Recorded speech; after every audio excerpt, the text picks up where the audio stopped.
I'm Don Smith. I'm a senior security professional for Qwest. I work on the backbone. I'm also a volunteer Internet Storm Center handler. I receive early notification of vulnerabilities, techniques, and other security information, partially through the NSP and also through the ISC, Internet Storm Center. I coordinate and analyze responses with other security professionals. I analyze packets and malware, review POCs, exploits, vulnerability announcements, etc. I'll get into a little more of that at the end of the talk. I started in computers 28 years ago in the Army, carrying around a portable computer. It was an analog computer. It took 10 people to carry it, but officially it was portable. Worked for Control Data for 11 years. Got my first security certification there. I contributed to a lot of different security groups, tools, and standards. RFC 3871, SANS NT, and incident handling guides, Firewall Toolkit, TIS Firewall Toolkit, ASM, NISPOM Chapter 8. The teams I work with are all over the globe. We are connected via email, and we use PGP and things. I think most of us have never met, and I think coming to NANOG meetings, you get to meet and put a face to people that you've never seen but you might have communicated with for years. So I think that's a good thing.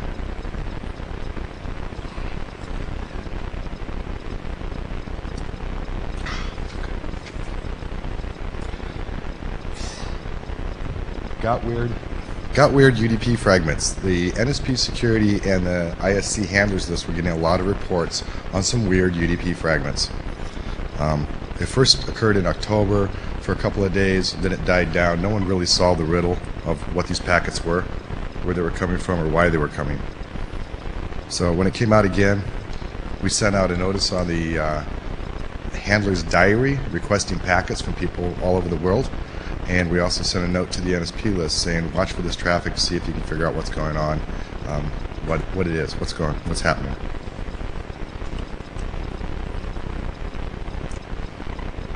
This is a very busy slide. You don't really have to look at all of it or understand all of it. However, I created an Arbor FCAP, which I looked for traffic from the source IPs, UDP traffic. That very small set of IPs was coming in from all over our net, 5 different peering locations, from LA to New York. I assumed and suggested to many people it was spoofed. It can't come in the Qwest net from everywhere around the world and not be spoofed. Okay, maybe there's some way, but I can't come up with a way it could. So I asked other NSP members to look at Arbor or other tools and see if they could figure out where the traffic was coming from. Several other people reported it was coming in from multiple peering points also. Could this be some kind, could this be some kind of DNS fingerprinting? That was my initial theory. I thought, gee, someone's trying to fingerprint the DNS servers. It's been done a few times. Fingerprinting a DNS server is an attempt to figure out the OS, the application, etc., of the DNS server. The simplest method of fingerprinting a DNS server is to do a bind chaos version query. That's been done by professional researchers for legitimate reasons and by worms and hackers for malicious intent. There are a lot of OS fingerprinting tools. It can be done. Was this a new one? That was my question. We discussed it. Oh, there's a security tip. In bind 9, if you set up a zone, you can block chaos. Simply set up a chaos zone, make a root hints file that points to dev null. And when people try to do version or authors out of the chaos domain, they'll get a failure. It doesn't look like it was a fingerprinting attempt. According to RFC 791 and Mike Poor, another ISC handler, who told me several times, fragments that are not the initial fragment should not produce a response from any OS. If the initial fragment arrives to an OS after the timeout, the fragment, they should send back an ICMP fragment error of some sort, timeout error. But if you don't get the initial fragment, your OS should not respond. All these fragments were starting at the 512th byte, so no OS should respond to this. So I don't think it's DNS fingerprinting. Was it a direct attack? Could be a direct attack, maybe. It would consume a lot of OS resources. If you sent fragments to an OS, the OS has to hold on to those fragments, waiting for the rest of the fragments to arrive until its fragment timeout, which is OS dependent. If you sent enough, you might be able to impact a DNS server. It really depends on the OS and what their timeouts are set to. It hit only authoritative DNS servers. That was kind of a surprise and a little bit of a shock to us. Everybody who reported it saw it coming towards authoritative DNS servers. That makes it look like it's very targeted.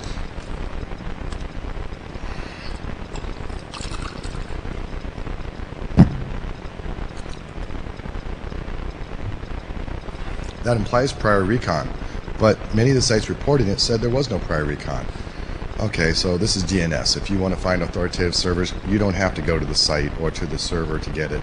You can use a open recursive server or your own local DNS server to find the authoritative servers for any domain you like, without ever once contacting the actual authoritative server itself.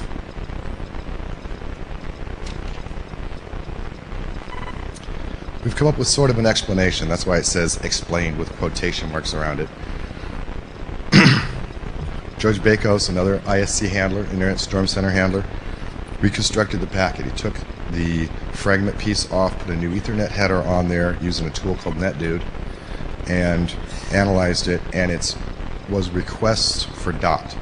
So it was just DNS requests for the list of root servers, 2 authoritative servers. Gerald White of Alentent, and Judy Novak of SourceFire did similar analysis and tore apart the packets, and we discovered some stuff. The most interesting piece probably was that if you look at the 6th and 7th byte, it's 0040 on these packets, and if you switch those bytes around as H-tons would have done, you'll find that that's just the don't fragment flag. It's not an offset into a frag. So it looks like the person who wrote the tool failed to do an H-tons when they wrote the tool.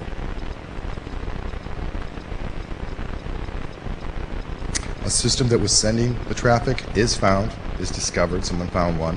They did not get the tool, but they did see the outbound packets. The system that was discovered had been compromised, was owned, controlled by someone else.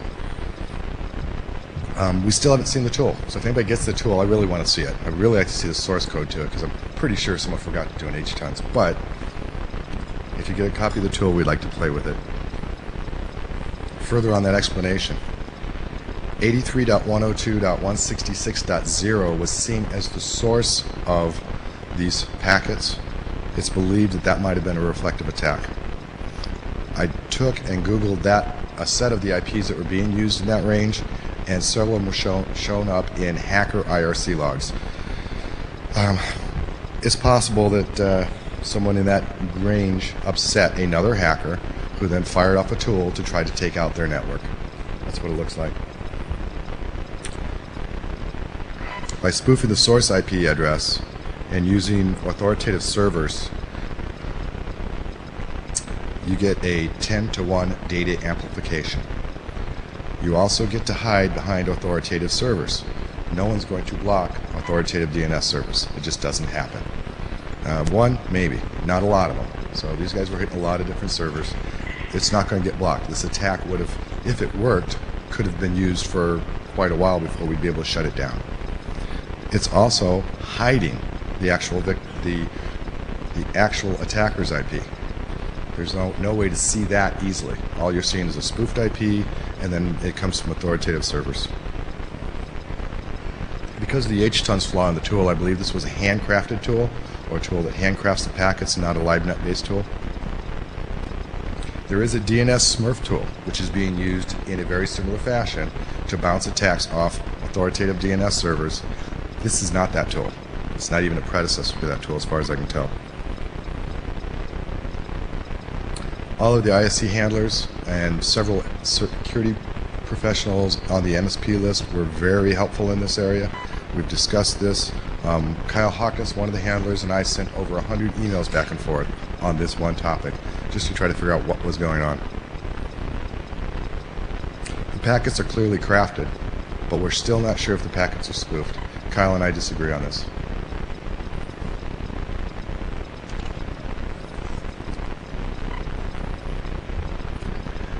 Qwest Architecture Security Team performs lab tests on most of the network elements that get into our network.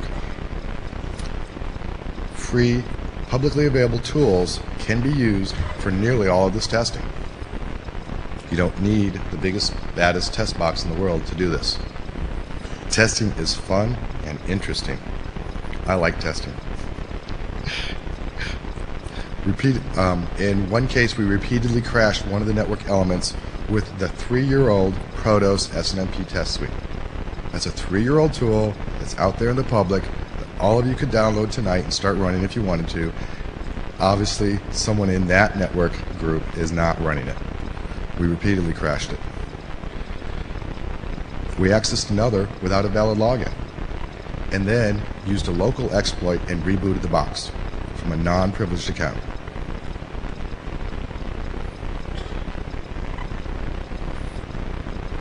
Some of the vulnerability tools I use is Nessus, which is a vulnerability scanner, Nmap, which is just a port scanner, Protos. It's actually a suite of tools. They have SNMP, LDP, and several other tools. And that's a fuzzer, which is basically it attempts to emulate different portions of a protocol in such a fashion as to go to the boundary conditions. Making one area too large, making another area too small, make a length of 0, those kind of things. So they're what I call protocol fuzzers. These tools are all publicly available, and they all work pretty well. When we do testing of network elements in our lab, the vendors are notified, but no vulnerability information is released to the public. We also must recommend mitigation steps. If we find a vulnerability as security, just finding a hole isn't good enough. We have to try to figure out a way to mitigate at least the effects of the attack. And then we have to test that mitigation and see if it actually works.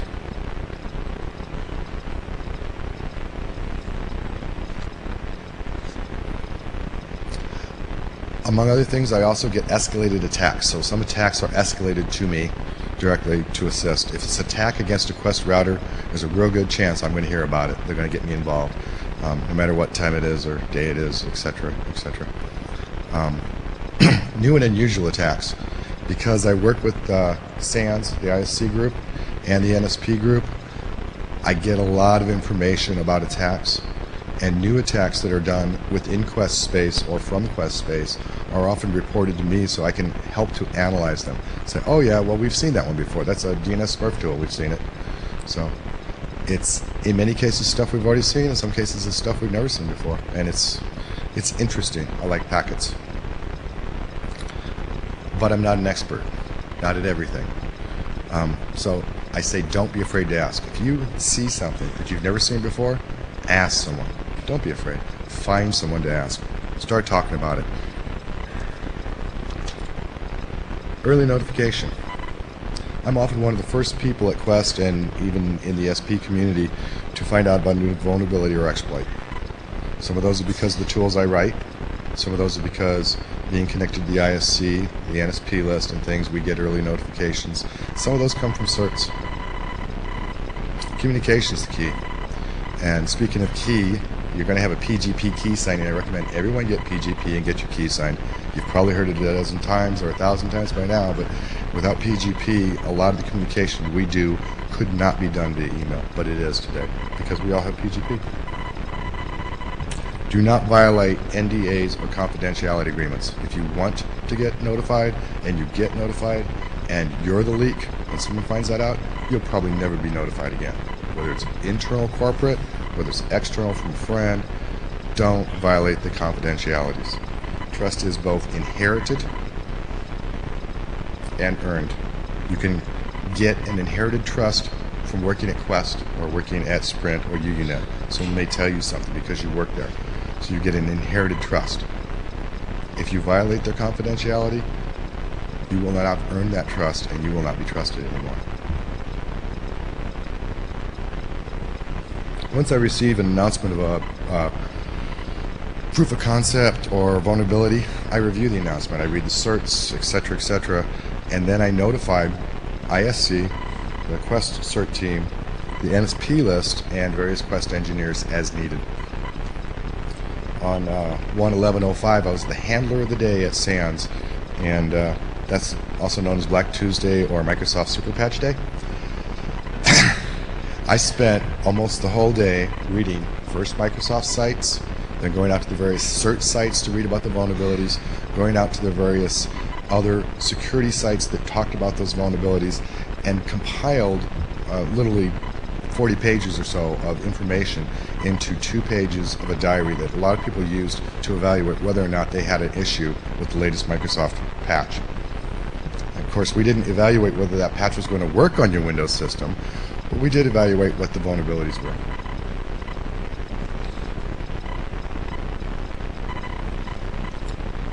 It's not possible. It's not possible to know it all. Teamwork works. That's why you guys are here. You're here to meet other people, to make teams, make friends, make acquaintances, so you can contact other people when you need them. Ask the experts. If you have a question about buying, get a hold of Paul Vixie or someone over at ISC and ask them what's going on. The Internet Storm Center and the NSP list are very good resources. That's mine. Are very good resources. We share a lot of thoughts and ideas, packets, observations. Everything is shared there. We talk about stuff. And it's done in such a fashion that, for the most part, if you ask the right questions, someone out there knows the answer. If they don't, they'll start looking it up. They'll figure it out. They'll get an answer for you. A lot of the things that Qwest does security-wise today, like black hole filtering, etc., came from other people's work. Chris Morrow over at UUNet and other people developed black hole filtering. Not me. We're using it. It's their idea. We share ideas on the NSP list that literally are ways to help secure your network. Ideas about security in networks. We don't always all agree, of course, but there's not nearly the flame ratio there is on the NANOG email list. Questions?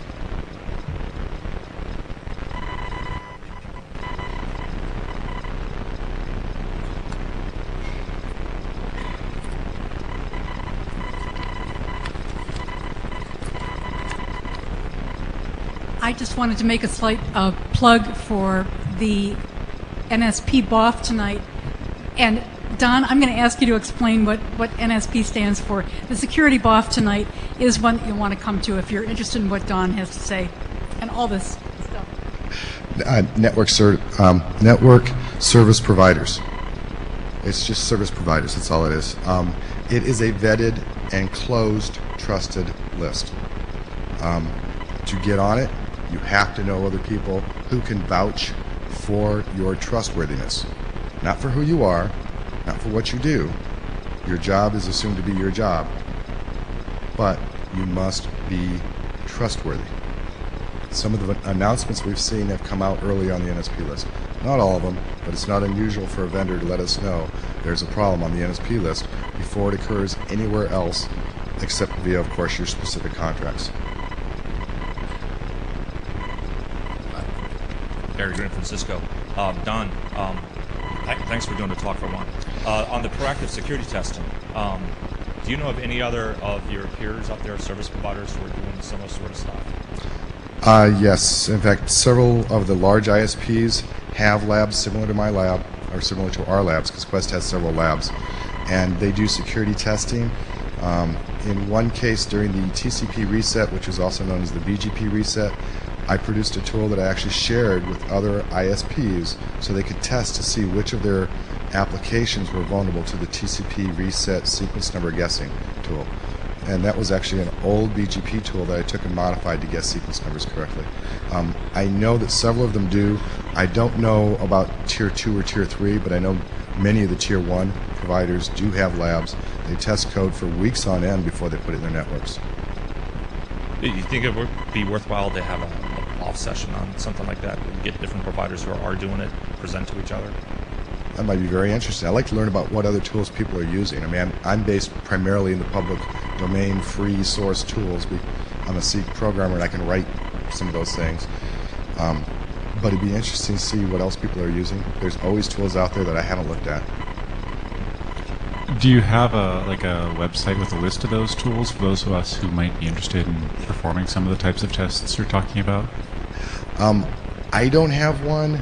Yes, I'd say go to PacketStorm.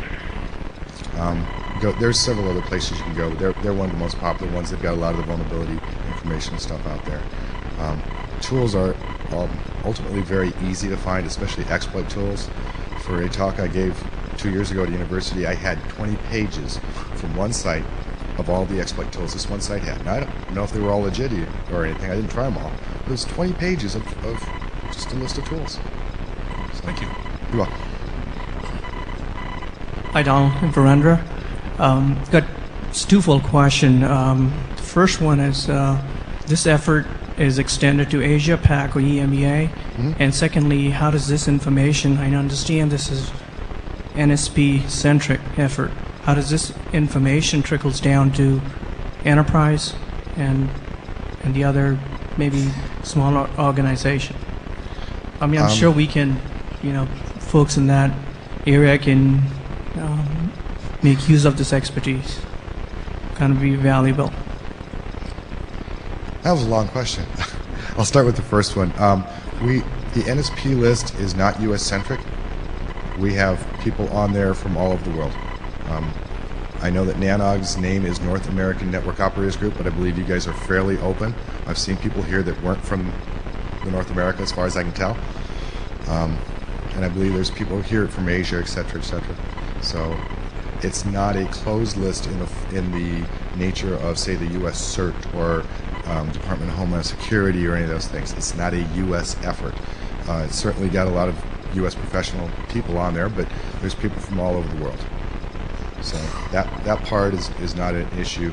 As to filtering down to the enterprise, most of that vulnerability announcement kind of stuff is done by the vendors, hopefully through CERT-CC or an ISCC.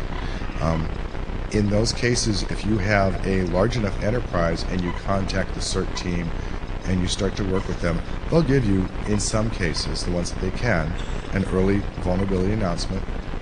They may not give you all the information you need, but they may tell you what you need to do to fix your problems or the areas that you should be looking at.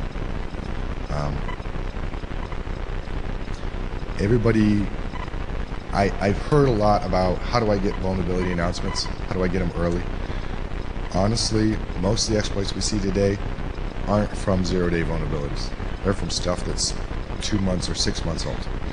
Almost every XP box that I've seen that's been hacked in the last 6 months was hacked with something that was 3-4 patches ago. It's not anything new. Vulnerability announcements are a good hot topic for the NSP Security BOF, and I believe it will probably be discussed because we've been talking about it a lot lately. I've got one question to add, if this works. In your testing, how easy do you find it to be to work with the vendors of the equipment that you're testing to feed back the information and get it fixed? Money works. Money works real well. When we're going to buy your product, if Qwest is considering buying your product or buying a bunch of your products, we put it in our labs and we test it, both for performance and security. If it doesn't pass, if it can't do the job it's supposed to do and do it fairly securely, we won't buy it. So that works real well. We've announced to the vendors vulnerabilities that have in fact actually stayed unpatched and unfixed for years, but then we didn't buy that gear either. So. Thank you. Dave Dietrich is our next speaker. Are you here?